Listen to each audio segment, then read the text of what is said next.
Sahabat Fresh Juice, sesaat lagi kita akan mendengarkan Fresh Juice Senin 28 April 2025 bersama Bapak Sandi Kusuma dari Tangerang. Selamat mendengarkan.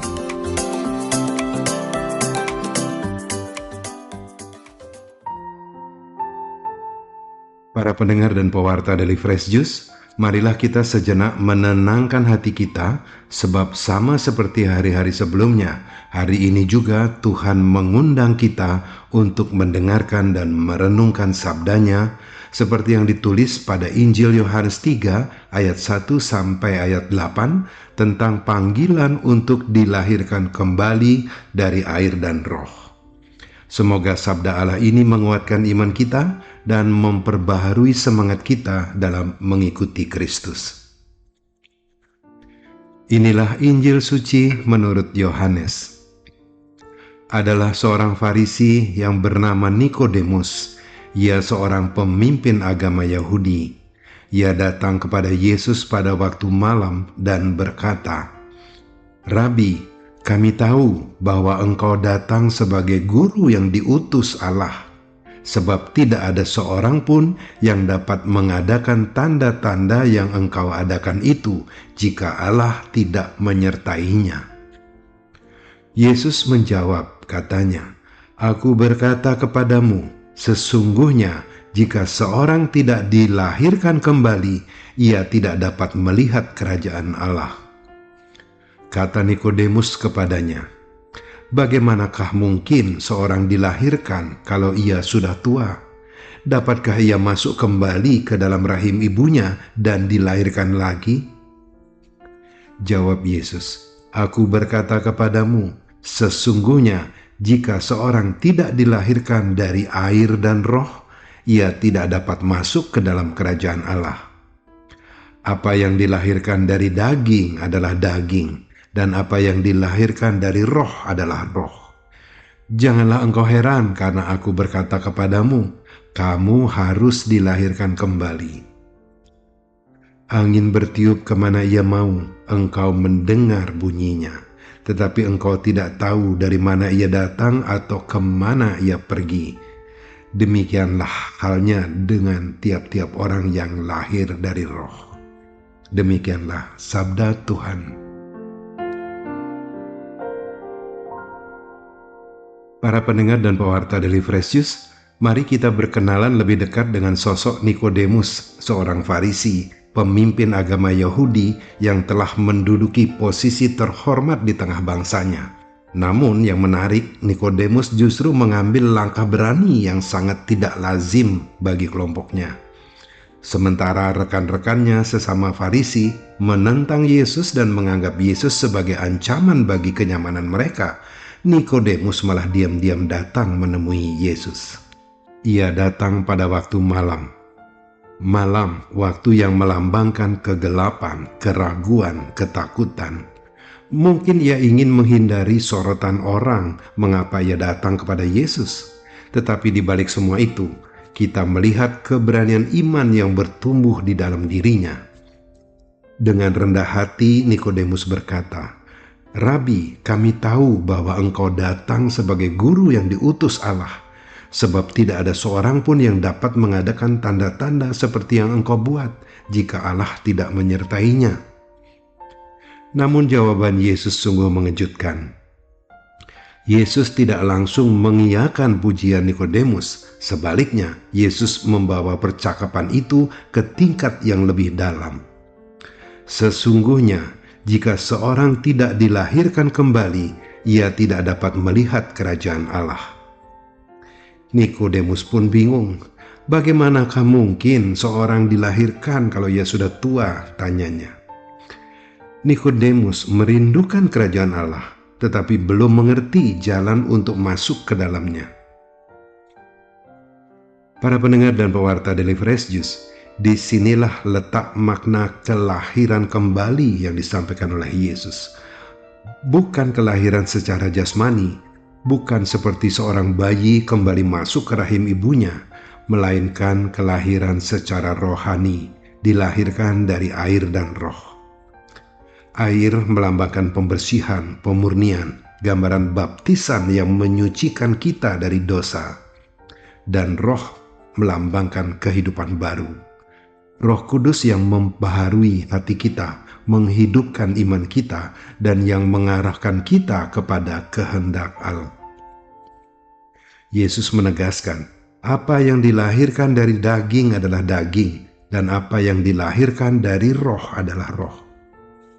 Rasul Paulus dalam suratnya kepada jemaat di Korintus juga menegaskan mengenai hal ini. Ia menulis, siapa yang ada di dalam Kristus, ia adalah ciptaan baru. Yang lama sudah berlalu, sesungguhnya yang baru sudah datang. Tubuh kita memang tetap tubuh yang lama, tetapi hati dan jiwa kita diubah menjadi baru. Kita mengalami kelahiran kembali, bukan di dunia jasmani, tetapi di dalam dunia rohani. Para pendengar dan pewarta Daily Fresh Juice, ketika saya merenungkan perjalanan hidup rohani saya pun meyakini kalau Tuhan telah melahirkan saya kembali menjadi manusia baru. Secara jasmani, saya dilahirkan 66 tahun yang lalu dari kandungan ibu saya. Tetapi secara rohani, kelahiran baru itu terjadi jauh setelahnya, menjelang saya mencapai usia setengah abad. Tahun 2005, sebuah buku renungan harian diberikan oleh Erna, istri saya, sebagai hadiah ulang tahun. Telah menjadi titik awal pergumulan batin saya. Seperti janin yang dikandung, iman saya mulai tumbuh perlahan-lahan di dalam kandungan roh. Saya mesti mengalami banyak kebingungan, banyak pertanyaan, dan berulang kali jatuh bangun. 5 tahun kemudian, di awal tahun 2010, di saat pesta pembaptisan Tuhan, barulah saya mulai merasakan dilahirkan kembali. Bukan karena usaha saya sendiri, tetapi karena hembusan Roh Kudus yang membukakan mata hati saya. Memahami Injil pun awalnya tidak mudah. Saya berusaha memahaminya dengan pemikiran duniawi saya, dengan akal budi yang terbatas. Injil bukan sekedar kumpulan kata, Injil adalah roh yang hidup. Ketika Roh Kudus menghembusi saya pun merasa menjadi manusia baru. Apa yang dulunya susah, memang tetap susah, tetapi ada semangat baru untuk mengatasinya. Apa yang dulunya berat, memang tetap berat, tetapi kuk yang dipasang oleh Yesus membuatnya menjadi lebih ringan. Rupanya Nikodemus pun mengalami perubahan itu. Ia tidak berhenti hanya pada kunjungan diam-diam di malam hari itu. Pada suatu kesempatan ketika imam-imam kepala ingin menangkap Yesus, Nikodemus berdiri dan membelanya. Ia berkata, apakah hukum Taurat kita menghukum seseorang sebelum ia didengar dan diketahui perbuatannya? Berdasarkan Yohanes 7 ayat 45-52.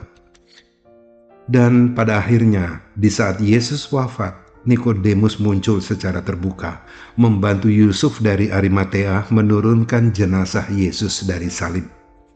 Ia bahkan membawa campuran minyak mur dan gaharu, sebuah penghormatan besar kepada Yesus yang kini diterimanya sepenuhnya sebagai Sang Mesias. Para pendengar dan pewarta Daily Fresh Juice, kalau kita sungguh-sungguh mau menjadi manusia baru, kita pun dipanggil untuk mengikuti jejak Nikodemus, memantapkan diri untuk percaya, berani mengambil risiko iman, dan meninggalkan zona nyaman kita. Dunia ini penuh tantangan, ada wabah penyakit, bencana alam, ada berbagai kesusahan hidup lainnya. Namun manusia baru tidak mudah gentar. Manusia baru tetap berharap kepada Roh Kudus yang memimpin dan menguatkan. Oleh karenanya marilah kita pun berdoa seperti para murid dalam Kisah Para Rasul pada bacaan pertama hari ini.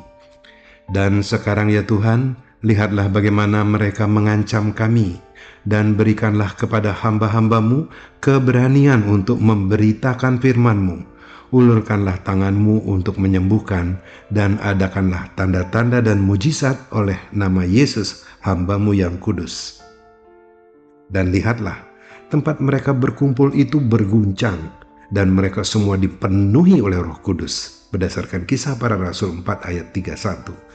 Mujizat bukanlah semata-mata hal-hal spektakuler. Mujizat terbesar adalah hati yang diperbaharui, iman yang bertumbuh, dan kasih yang menghidupkan. Akhirnya, marilah kita membuka hati kita, membiarkan Roh Kudus menghembuskan nafas kehidupan baru ke dalam diri kita, sehingga kita pun layak mendengarkan Yesus berkata kepada kita, "Terimalah Roh Kudus." Amin.